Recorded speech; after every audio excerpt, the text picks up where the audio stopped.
Mga kapatid, ang humiliya po ngayong araw ng Biyernes pong ito ay hango po sa babasahin kong ito.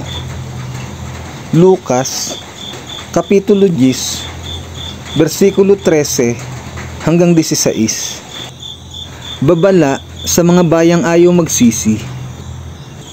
Kawawa kayo, mga taga Corazin.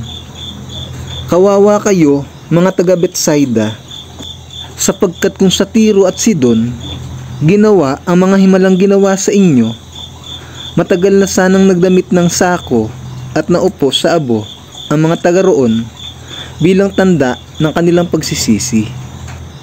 Sa araw ng paghuhukom, higit na mabigat ang kaparusahan ninyo kaysa sa kaparusahan sa mga taga Tiro at taga Sidon. At kayong mga taga Capernaum, maaaring itaas ninyo ang inyong sarili hanggang sa langit, ngunit ibabagsak kayo hanggang sa daigdig ng mga patay. Ang nakikinig sa inyo ay sa akin nakikinig. Ang nagtatakwil sa inyo ay nagtatakwil sa akin. At ang nagtatakwil sa akin ay nagtatakwil sa nagsugo sa akin.